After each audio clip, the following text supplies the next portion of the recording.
नमस्कार। आज इस वीडियो में हम सभी रुचिरा भाग प्रथम के दशम पाठ, जिसका शीर्षक है कृषकाः कर्म वीराः, इस पाठ के अभ्यास का अवलोकन करेंगे। पिछले वीडियो में हम सभी ने इस पाठ को अच्छे से पढ़ लिया है बच्चों, तो आइए इसके अभ्यास पर चलते हैं। शब्दार्थ आप कॉपी में लिखिए और उसको याद करिए बच्चों। अभ्यास का प्रथम प्रश्न है उच्चारणम कुरुत, अर्थात उच्चारण करिए। तो मैं बोल करके थोड़ी देर के लिए रुक जाऊंगा बच्चों, तो आप सब भी उसी समय बोल करके अभ्यास कीजिए। सूर्यस्तपतु जीर्णम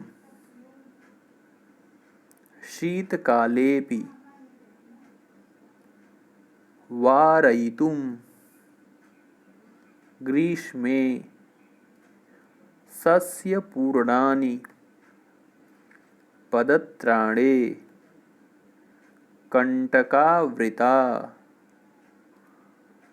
क्षुधा तृषा कुलौ।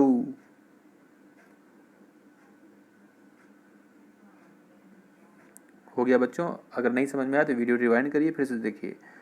और इसका अर्थ पिछले वीडियो में हमने बता दिया है, और शब्दार्थ में भी इनका अर्थ आप देख सकते हैं। द्वितीय प्रश्न है श्लोकांशान योजयत। श्लोकांशान का मतलब है श्लोक के अंशों को। ये पूरा श्लोक तो नहीं है ना, श्लोक का छोटा सा भाग है ये, तो श्लोक का एक अंश है, ये भाग है। इनको योजयत, इनको मिलाइए, श्लोक के अंशों को पूरे में मिलाइए। तो हम लोग पढ़े थे गृहं जीर्णं न वर्षासु वृष्टिं वारयितुं क्षमम् हलेन च कुदालेन तौ तु क्षेत्राणि कर्षतः पादयोर्न पदत्राणे शरीरे वसनानि नो तयोः श्रमेण क्षेत्राणि सस्यपूर्णानि सर्वदा धरित्री सरसा जाता या शुष्का कंटकावृता। इस प्रकार इस बच्चों इसको हम अच्छे से लगा पाएंगे। ऐसा हम कैसे कर पाएंगे बच्चों? जब हमको ये सभी श्लोक याद होंगे। आप सबको कई बार इस पिछले वाले वीडियो को सुनना है, जिससे कि आपको ये सारे श्लोक याद हों। आपको सारे श्लोक याद होने चाहिए। आगे देखते हैं। तृतीय प्रश्न है उपयुक्त। उपयुक्त कथनानां समक्षम आम, अनुपयुक्त कथनानां समक्षम न इति लिखत। अर्थात जो उपयुक्त कथन है उनके सामने आम लिखो। आम का मतलब होता है हाँ, आम का मतलब होता है हाँ। और अनुपयुक्त कथनानां समक्षम न इति लिखत। और जो अनुपयुक्त शब्द हैं उनके सामने लिखो न, मतलब नहीं। तो जो सही है उसको हाँ, जो गलत है उसके सामने नहीं लिखेंगे हम। तो चलिए प्रारंभ करते हैं।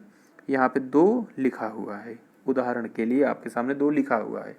तो इसमें लिखा है कृषकाः शीतकालेपि कर्मठाः भवन्ति। किसान शीतकाल में भी कर्मशील या कर्मठ होते हैं, काम करते हैं। तो यहाँ लिखा हाँ, सही है। कृषकाः हलेन क्षेत्राणि न कर्षन्ति। यहाँ पे लिखा है किसान अपने हल से अपने खेत को नहीं जोतते हैं। तो यहाँ पे लिखा है नहीं, ये क्योंकि ये कथन गलत है। अपने हल से अपने खेतों को जोतते हैं। अब अगला हम लोगों को करना है कृषकाः सर्वेभ्यः अन्नं यच्छन्ति। किसान सभी के लिए अन्न प्रदान करते हैं। तो हम लिखेंगे आम, हम लिखेंगे आम, हाँ सही है ये। कृषकाणां जीवनम कष्टप्रदम न भवति। इसमें लिखा है किसानों का जीवन कष्टकारी नहीं होता। नहीं नहीं, ये कथन गलत है,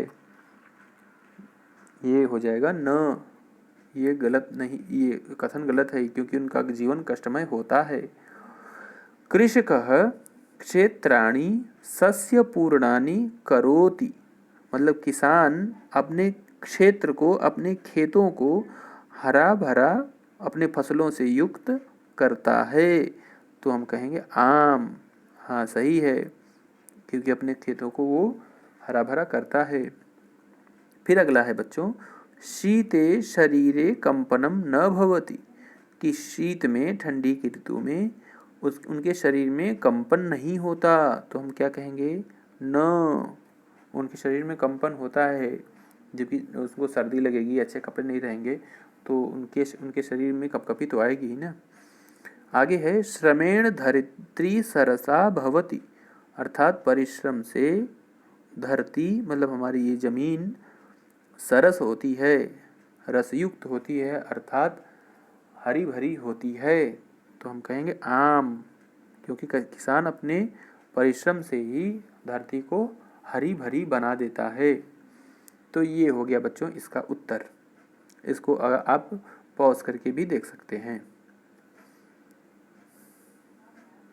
अग्रिम प्रश्न है मंजूषातः पर्यायवाची पदानि चित्वा लिखत।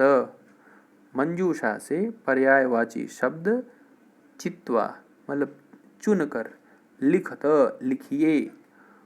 तो यहाँ पर रवि, वस्त्राणि, जर्जरम, अधिकम, पृथ्वी, पिपासा, ये सब शब्द लिखे गए हैं बच्चों। और ये जो शब्द हैं ये सारे शब्द हम लोगों ने अपने श्लोकों में पढ़ा है, इसका अर्थ भी हम जानते हैं। तो हम लोग इसको अब मिलाएंगे, कैसे मिलाएंगे देखते रहो। तो रवि का अर्थ होता है सूर्य, वस्त्राणि का अर्थ होता है कपड़े, जर्जरम का अर्थ होता है पुराने, अधिकम का अर्थ होता है ज्यादा, और पृथ्वी का अर्थ होता है हमारी धरती, और पिपासा का अर्थ होता है प्यास। तो अब मिलाते हैं। वसनानि हम लोगों ने पढ़ा था शरीरे वसनानि नो, अर्थात शरीर पर वसन नहीं है, वसनानि अर्थात वस्त्राणि। तो हम यहाँ पे क्या लिखेंगे? वस्त्राणि। हमने किसका प्रयोग किया? इनका प्रयोग किया है। सूर्य, सूर्य का अर्थ होता है सूरज, तो रवि का भी अर्थ सूरज ही होता है, तो यहाँ पे हम लिखेंगे रवि। तृषा, हमने बताया था तृषा को कहते हैं प्यास, और यहाँ पे तृषा को क्या कहा गया है? पिपासा।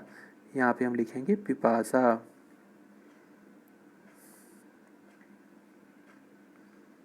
यहाँ पे हम लिखेंगे पिपासा। तृषा का अर्थ होता है पिपासा। विपुलम, विपुलम वर्षन्तु विपुलम जलम, चाहे बरसें। विपुलम जलम का अर्थ है, विपुलम का अर्थ है बहुत अधिक, तो हम यहाँ लिखेंगे अधिकम।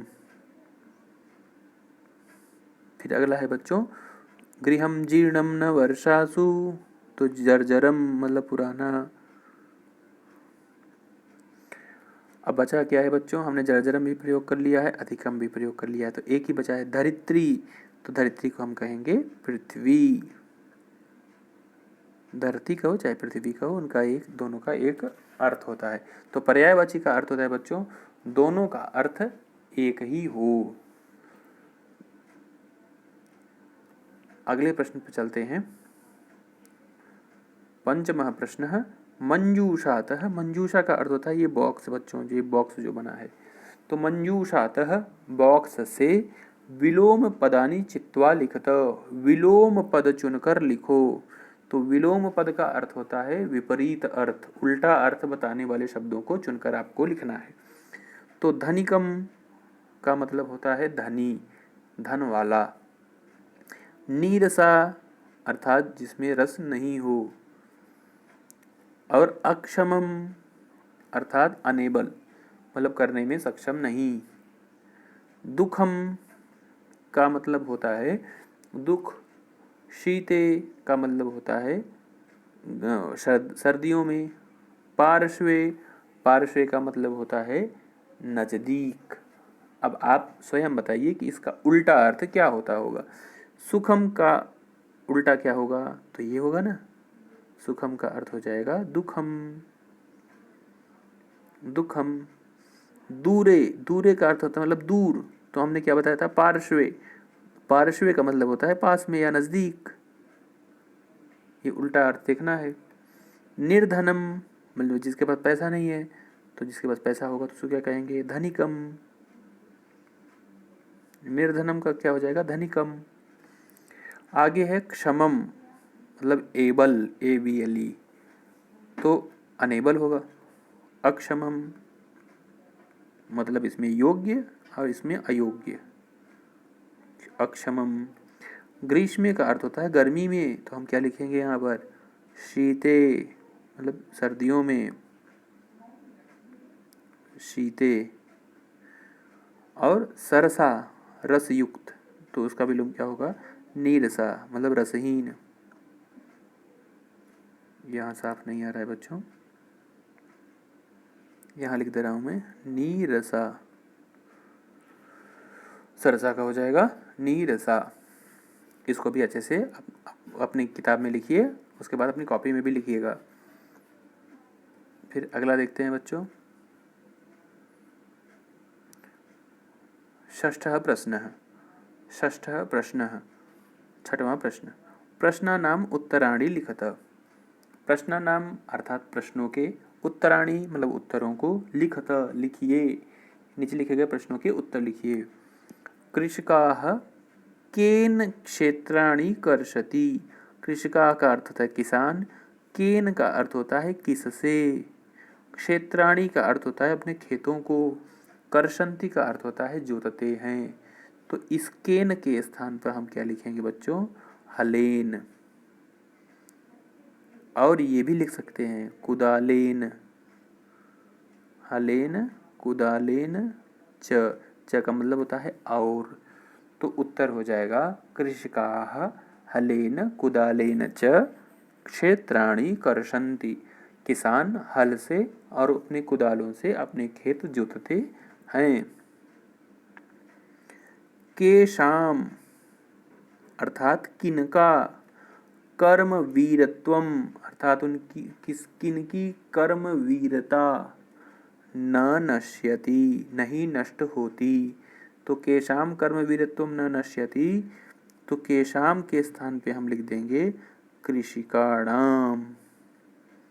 कृषिकाणाम, कृषिकाणाम का अर्थ होता है बच्चों किसानों की। तो किसानों की कर्म वीरता नष्ट नहीं होती, ये इसका उत्तर हो जाएगा। कैसे लिखेंगे, केशाम के स्थान पे लिख देंगे कृषिकाणाम। तो पूरा अर्थ क्या हो जाएगा, पूरा उत्तर क्या हो जाएगा, कृषिकाणाम कर्म वीरत्वम न नश्यति। फिर अगला प्रश्न देखते हैं बच्चों, श्रमेण मतलब परिश्रम से, का अर्थ होता है कौन, सरसा मतलब हरी भरी, भवती होती है। परिश्रम से क्या हरी भरी हो जाती है, तो क्या लिख देंगे हम, धरित्री, क्योंकि हमने श्लोकों में भी पढ़ा था, धरित्री सरसा जाता या शुष्का कंटकावृता। तो यहाँ पर उत्तर हो जाएगा धरित्री अर्थात धरती। तो उत्तर कैसे लिखेंगे, श्रमेण धरित्री सरसा भवती। प्रश्न क्या था, श्रमेण का सरसा भवती, उत्तर होगा श्रमेण धरित्री सरसा भवती। आप वीडियो पॉज करके लिखते जाइएगा बच्चों। कृषकाः अर्थात किसान, सर्वेभ्यः सभी के लिए या सभी को, किम किम यच्छन्ति, किम का मतलब है क्या क्या, यच्छन्ति का मतलब है देते हैं। तो अंतिम श्लोक में हमने पढ़ा था क्या, शाकम अन्नम, और क्या देते हैं बताओ बच्चों, फलम, और क्या देते हैं, दुग्धम, दुग्धम च मतलब होता है और।